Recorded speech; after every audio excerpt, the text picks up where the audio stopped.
We're going to go ahead and get started, and thanks everyone for coming out this morning. It's hard to believe it was snowing yesterday, and the legislature was in session, and we were wearing masks. So it's a new day in Albuquerque for sure. But we want to talk about what did happen yesterday, and Albuquerque's perspective, and of course our police department's perspective on the various legislative initiatives. And I think in general, want to state that it was a bit of a mixed bag. We obviously got some wins, and we're grateful for those, and we're going to use those going forward to make this city better. We also didn't get a lot of things when it came to homelessness, and also when it came to the revolving door. So we're going to keep fighting for those challenges in whatever round is up next. Now, we began the session by connecting it to our initiatives last summer with the Metro Crime Initiative. And the Metro Crime Initiative brought together law enforcement partners from everywhere in the metro area, including the governor's office, including legislators. And it came up with a broad agenda that basically said that to actually try and fight crime in Albuquerque, we all have to do our part. And so each agency has a set of to-do lists, and we've been working on those.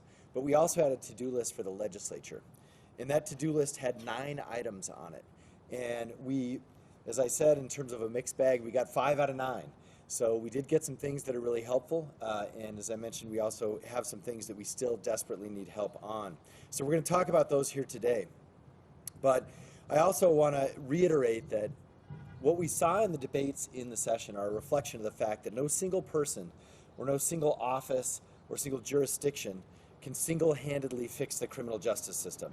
We actually need all parts of the criminal justice system to work on this. That absolutely includes the pieces that the legislature controls, whether it's the criminal code or whether it's funding for the courts. And these are, again, some areas where we had some movement, some success, some change, and some areas where we still need much more help.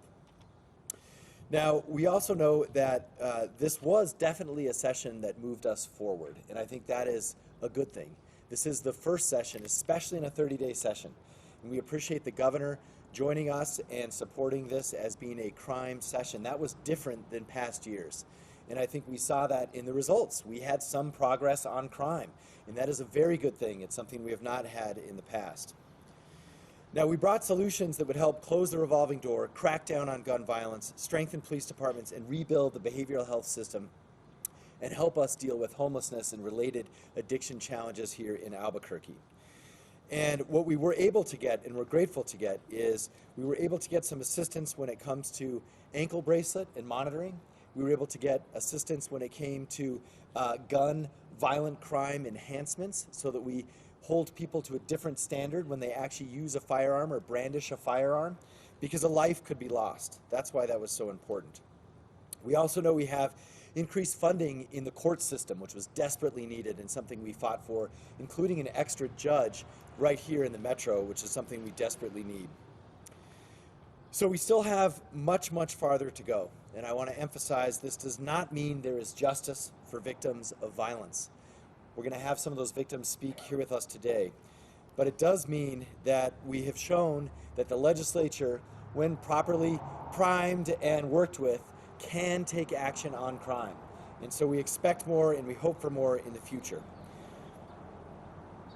Now, we also know that APD is in a better place coming out of this session than they were going in. And that has to do with some of the details also around our violence intervention program.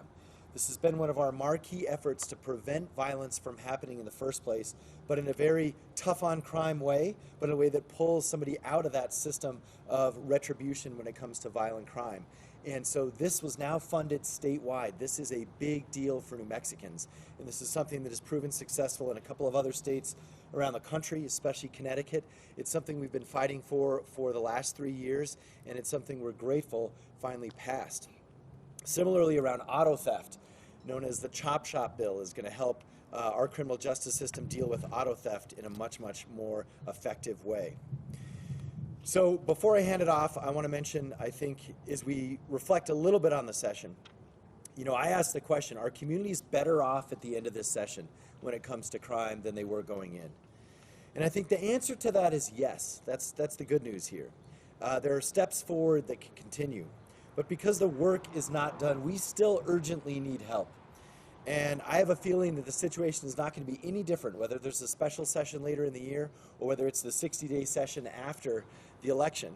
Crime and homelessness and addiction and behavioral health are going to be at the top of the agenda, and they should be, until it is not the #1 issue facing our communities. We know that in our session, the Albuquerque metro area in the Metro Crime Initiative roughly represents 900,000 voices. And those 900,000 voices say we need action on crime and we need action on homelessness. And I don't think those voices are going to change what they're saying over the next year. So we hope that in the meantime, we can work on plans over the interim so that when we come into session, we can take the ball much, much further down the field than we did this session.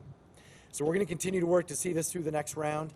And I also want to mention we are very excited about the funding we got on a number of fronts. So we got over $50 million in capital outlay funding for several needed projects. And so our COO, Lawrence Rail, is going to walk us through those improvements that that funding that we're grateful for. Lawrence? Thank you, Mayor. And as the Mayor said, when we go to Santa Fe to visit with our legislators and talk about the needs for the city of Albuquerque, I really always put these in two buckets. One is the policy discussion the Mayor just went through as it relates to gun violence, et cetera, and the crime issues that we face in our community and, quite frankly, that we face across the state. The other piece is actually asking the legislators for help for capital outlay to build the infrastructure that we need in our community so that we can continue to grow and prosper here in Albuquerque and across New Mexico. So look, $50 million is a very significant investment in Albuquerque, and that's an important piece. As the Mayor said, the legislators and listen to the administration, listen to our city councilors as we went up and talked about different investments across the city that are desperately needed to address some of the issues that we face as a growing community. And fortunately, again, they provided some funding in some very important areas of the city. Areas around transportation, our infrastructure, our roadway systems, making sure that we have a safe passage for folks that commute in and out of the city, et cetera. Also invested in our community centers, a lot of money for different community centers across the city. Some reinvestment in some areas of the city that are really important as we see redevelopment occurring, especially in the Sawmill area. But then again, looking at the walkability for the city in terms of safety, in terms of the initiative that the Mayor started several years ago, which is this, working around to make sure that we have better walking spaces and better transportation systems for our community. But also a little bit in the public safety arena. We were able to get $3 million for the Catherine and San Mateo project that will be the home for our fire department and also eventually a home for our community safety department. So that is an important investment in the public safety arena. But again, $12 million across the board for community centers. And let me just mention a few of them. Westgate Community Center, Los Volcanes Community Center, investments in our library, the International District Library, and South San Jose also Community Center also received some funding. And we'll go through the list and get the list tabulated for all of you so that if you all want to have more details on it, we can certainly give it to you after this conversation today. But as the Mayor said, we had some significant requests in two specific areas, in public safety infrastructure and in housing, and funding to deal with our two most important issues that face our community, our crime issues and our housing and homelessness issues. And unfortunately, we didn't quite get there. We were somewhat disappointed that we were not able to get the funding that we needed, in particular to invest in this facility behind us, the Albuquerque Police Department's main headquarters. This facility is very old.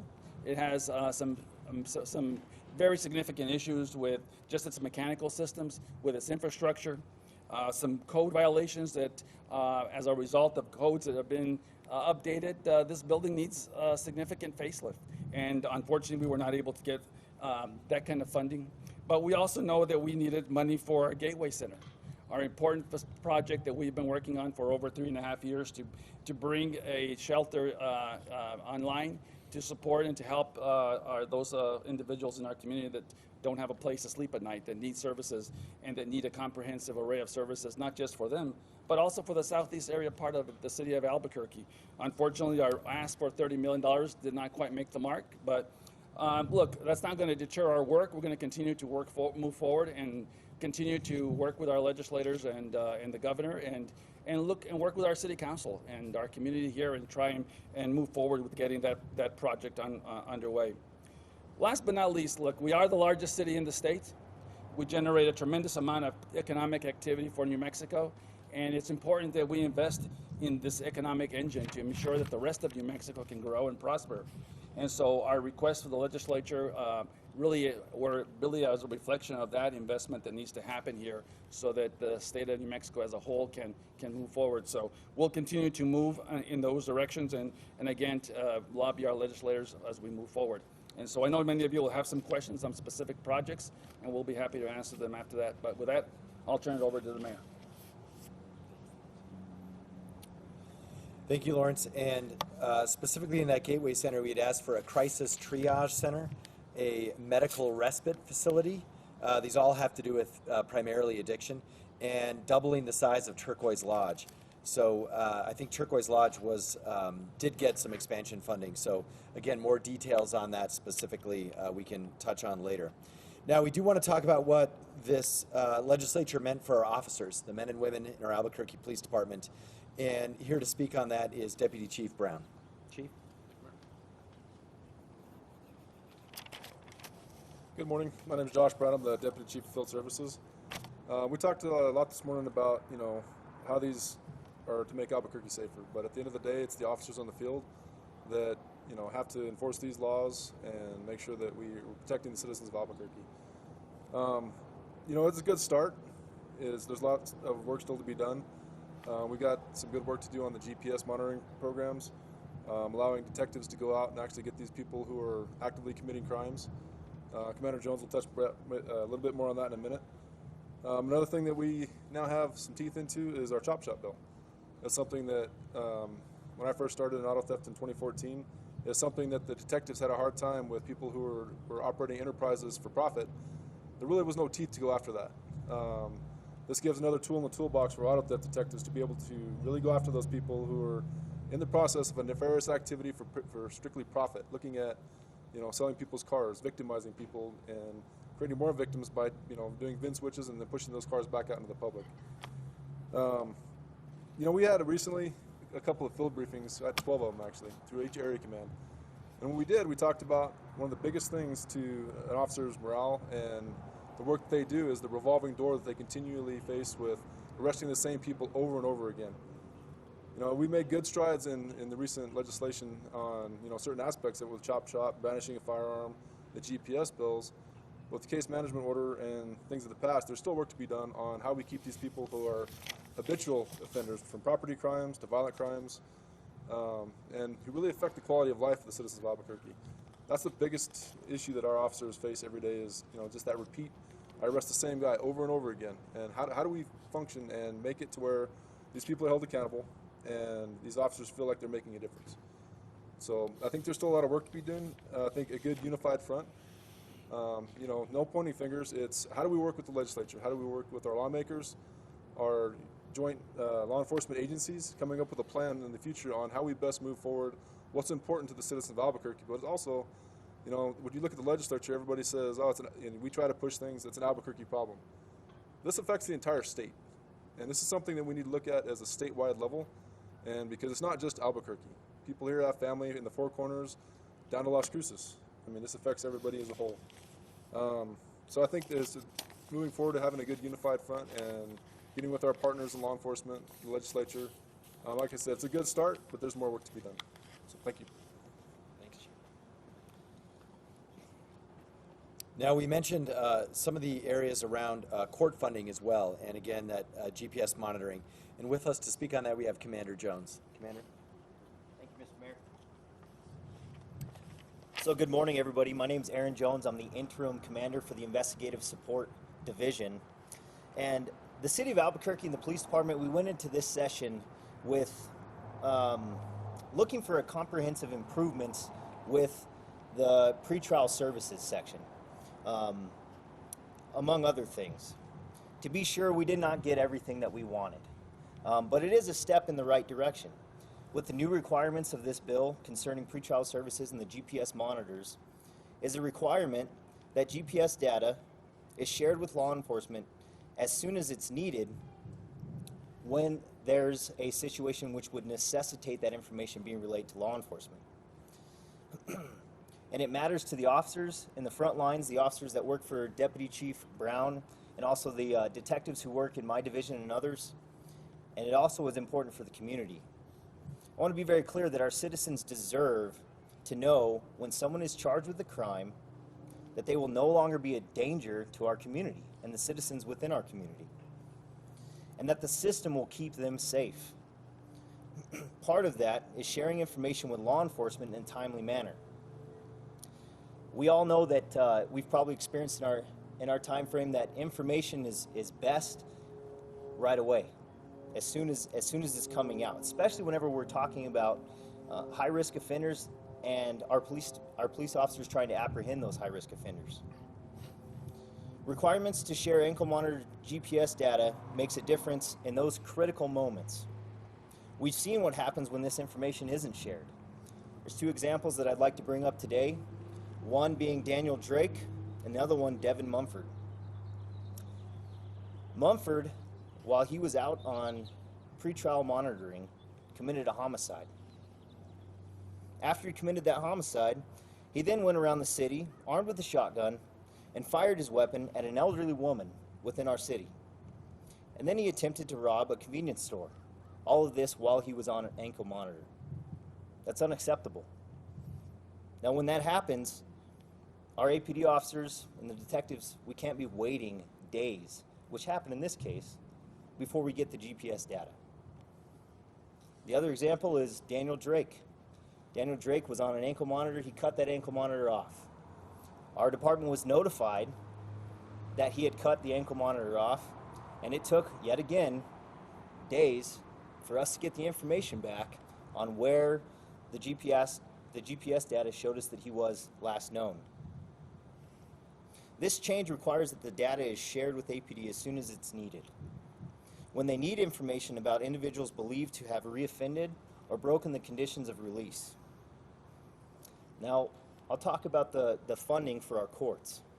As the mayor said, we and others stressed importance of funding and staffing the entire judicial system.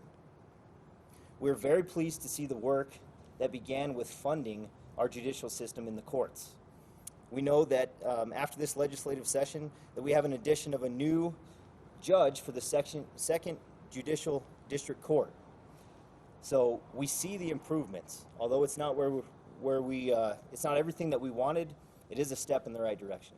Thank you for your time, Mr. Mayor.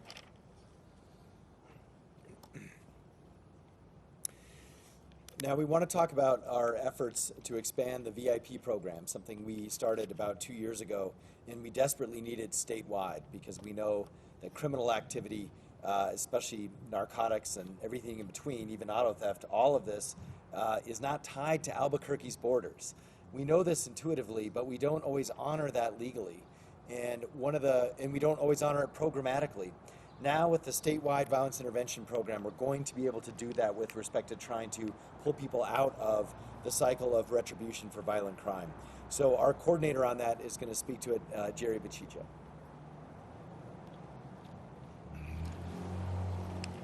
Thank you, Mayor Keller. Good morning, everyone. The Violence Intervention Program was implemented in the city in March of 2020 when the whole city and actually the entire world was dealing with the repercussions of a global pandemic. This is a cross-departmental effort by the city of Albuquerque. Our partners are APD, as well as Family and Community Services, and recently the Albuquerque Community Safety Division has joined our partnership as well. This is an evidence-based and a research-based program. We intervene in the cycles of gun violence through a public health lens. The partnerships that we have created in the community support this work and have given us a success rate of 93%, which is one of the highest success rates for the individuals in programs like ours in the entire United States. Because we've done this on a shoestring budget with, for the most part in the program, one case manager who is an individual with lived experience in the cycles of gun violence. We have a wonderful success rate, but we need to expand our efforts to make an impact in the city. So we are very happy that the legislature acknowledged that the public health approach to the gun violence reduction and aggravated assault reduction in the state of New Mexico is one of their top priorities. And they acknowledge that it needs to be expanded across the state. This is a highly replicable model that can be used in rural areas as well as in urban areas. And we look forward in the future to working with the Department of Health to make sure that the violence in our state, not only Albuquerque, but in our state, continues to decline. Mayor? Now, before we take some questions, we want to take a moment to listen to some of the families who have been affected by crime in our community. We spoke about the Mumford case earlier, and Angel Larry is going to share her perspective on this. And so I'm going to really just hand it off to her voice without sort of introducing her further. But I want to mention this. We have to listen to victims. And it's something, when I say we, I mean elected officials. It's something that we have not done enough in the past, and especially at the legislature. And so this year, again, I think their voice was heard more, but it needs to be heard much, much more. And Angel, you can share further.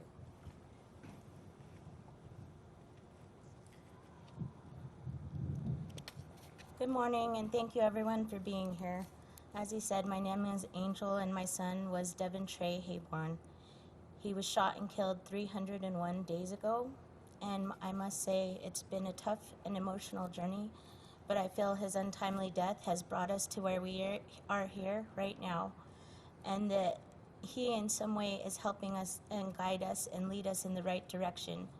We still have so much more work to do, but I feel that there is steps in the right direction with our elected officials stepping up to the plate, the Metro Crime Initiative, and the legislation that was passed.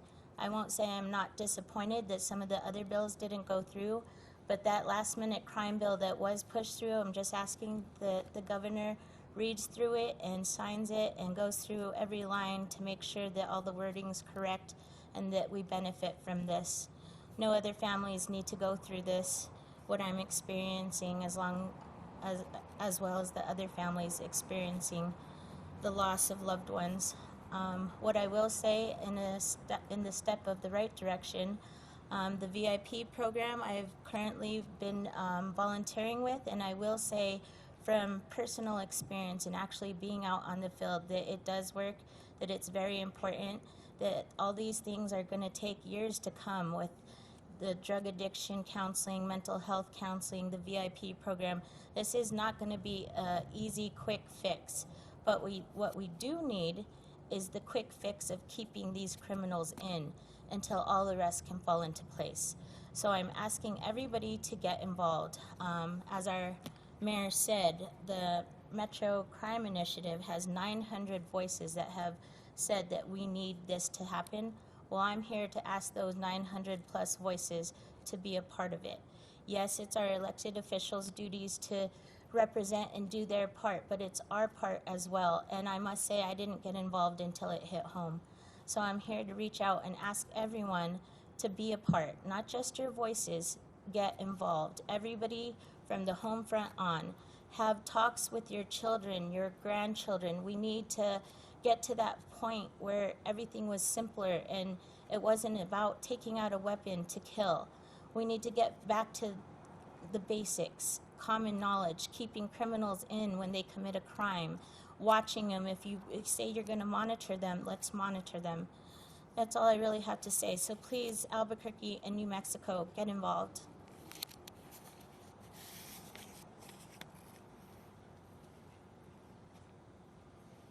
The victims community and the Crusaders for Justice, I just want to thank them for their courage to convert after everything they've been through, to try and convert that to action so that it doesn't create more victims is something that our city is grateful for and that I'm grateful for. Thank you so much. And they've had to learn the legislative process and everything like everyone else, which is obviously very confusing and convoluted, but I do think it's a testament to the fact that people's voice matters. And theirs is starting to matter more and more, and it should. And we're optimistic that in the future it will continue to be heard more.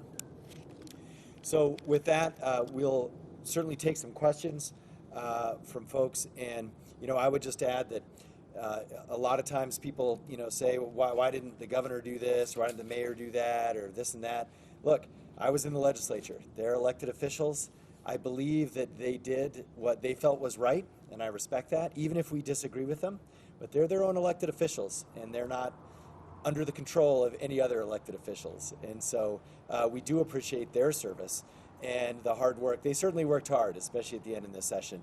And so we appreciate them, especially for getting in at the 11th hour some of these needed changes, especially around crime.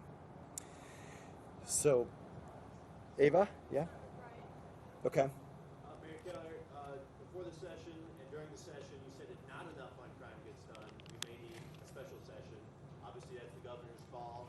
She said we're going to listen these next 20 days before we decide on that. Do you think enough has been done on the crime front to not need a special session, or are you calling for it?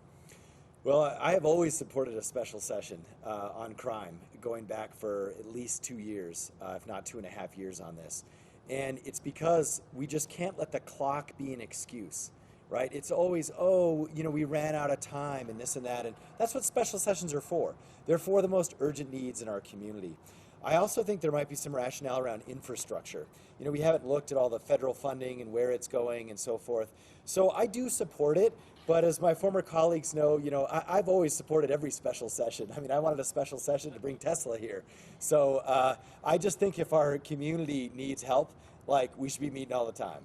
So my stance hasn't changed on that. But it is obviously up to the governor and the legislature. So following up on that, what area on the crime front is the one that is most urgent? When you look through the list, you look through the areas that we got accomplished and didn't, what's the most urgent need still for Albuquerque on the crime front? It's got to be a big look at the revolving door and the drivers of that. So certainly there's issues around pretrial that we talked about in this session, but there's also issues around funding the behavioral health system that was dismantled, now about 10 years ago. We have to rebuild that, and it starts with money. Unfortunately, it's hard to hire people after that, but you got to take one step at a time. And so I would love it to not be an issue of funding for a change. So that's one. And I would also mention in general, there's just a wholesale look that we need at our criminal code and what we're incentivizing and what we're not, right? We want to incentivize effective diversion. We want to make the red flag law actually work. These are all things that we just need time to do, and that's exactly what a special session is for. But I do want to say, I think the governor's answer is a very good one. We have some time to look at all the legislation and then figure out, what might make sense. So I do appreciate that you gotta really think through things before you start it. But in general, I'm always up for a special session.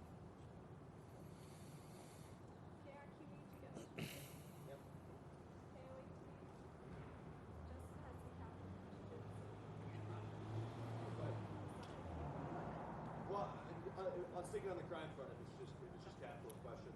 The violence intervention program, Jerry mentioned there's one caseworker. I know I heard her say I'd like to have 40. I heard Sarita say we need to increase that tenfold. How many more caseworkers and funding is coming from the violence intervention program to make this an effective program on a larger scale? Jerry can speak to this in detail, but the first step is always to go get the money, and then you got to figure out how to actually execute and implement and so forth. So we're certainly going to do that. It is a statewide program, so Albuquerque obviously has a major role in that, but I'm not sure, every one of those details is buttoned down yet, nor should it be, because, the bill hasn't even been signed. But Jerry, do you want to add anything else to that in terms of what we need? Thanks for the question, Ryan. Yeah, 40 to 100. But really, this is the most intensive case management model. The reason it works is because it's a different kind of social services model. And the folks that we work with, we sometimes talk to 2 and 3 times a day. And so you can imagine with one caseworker, now since I've talked to you, we've increased to 2. And those caseworkers are on call day and night. We've expanded our program into the hospitals, and the hospitals are also calling us. The prisons have reached out to us. Can we work with people that are going to re-enter, that were involved in the cycles of gun violence? We just can't handle all the calls. So we expect to be able to expand potentially 6 workers with the funding that we get from the state legislature, and we'll be ever grateful for that. We also want to pay the folks that are working for us a living wage. And so many times in New Mexico, we put duct tape and Band-Aids on these problems, but we can't put duct tape and Band-Aids on intervention into the violent crime in our state. That's got to end. We've got to put the money towards both the urban areas as well as the rural areas. In the rural areas, per client, the actual cost per client is a lot higher. So I think the legislators need to acknowledge that that's going to happen, and that that's okay, so that they can build capacity in the rural areas of the state as well as in the urban areas.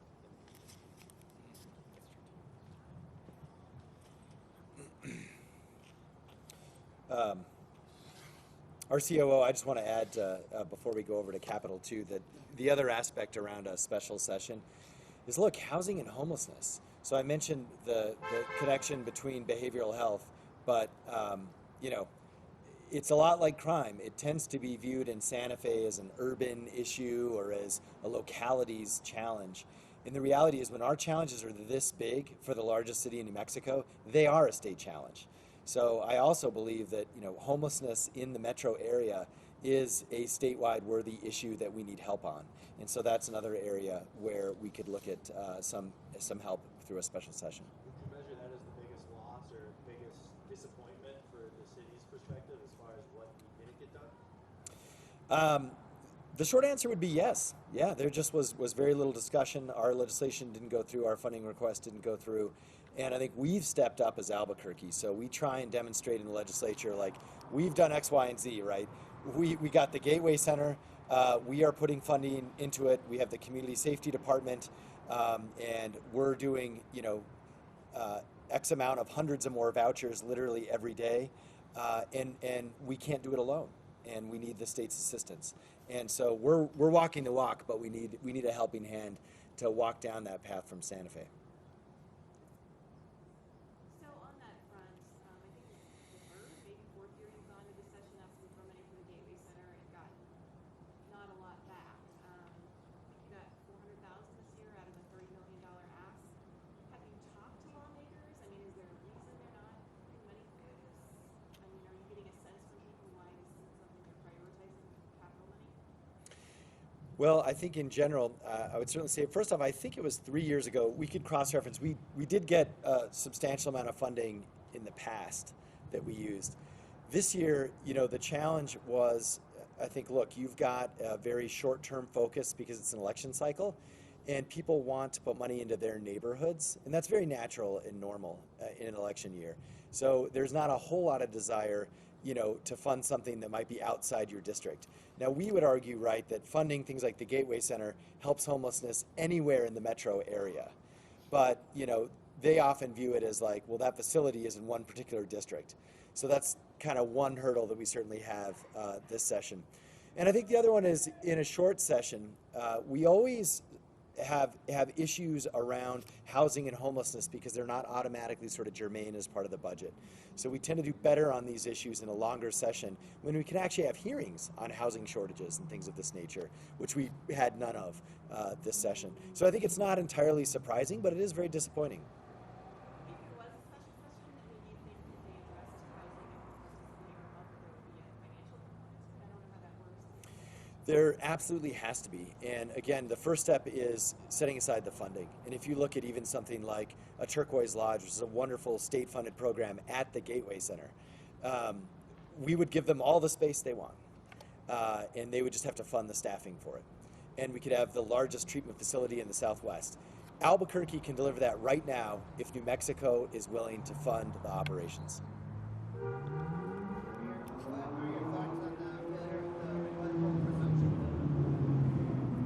So this one, I think we should hear some perspective from law enforcement. I want to mention that, I think at least we had good debates on this. And so that was a positive step. It did get out of a committee and so forth. So this was the first time I think it was justly debated. But obviously it's very disappointing. And I also know there's different ways to deal with pretrial legally. I'm not a lawyer, so I'm not going to get into the details on this. But I think what we were missing was alternatives. People would say, well, this little thing is constitutional, this and that. What I did not see was 100 substitute bills, and that's what we should have seen, right? We should have seen 10 legislators trying to fix pretrial, and instead, I think we had to carry a lot of that burden just with one bill, and that's also something that we could do a lot better in a special session. I know, by the way, Damon has a hip issue, so he's the right guy to ask on this. So we can also go into more detail on that. But anyone else want to speak to that? All good? Okay. So our expert's, out today, but more from him if you want. I can't resist. Sorry. That's what it's all about. Can I get a quick reaction on the mask mandate lifted and the plans for the mask mandate pertaining to the city of Albuquerque? Sure. So with respect to the mask mandate, we have also followed the state's lead, so it's no longer applicable for relevant city of Albuquerque facilities. We're going to do two things, though. Number one is we're going to watch the data. And, if there is a medically driven data need to look at that just for the city, we absolutely will. We do not see that at this point, but that's something we're going to watch. The second thing is we're going to look at specific areas. Remember, federal facilities still require it, which includes our bus system. And so if people are like, well, why is it here and not there? The answer is federal rules. So that's certainly still in place. And we are going to evaluate things like early childhood centers and so forth. And so we'll be looking at that next week. How about your personal reaction? Oh, liberating. Anyone else? At the airport.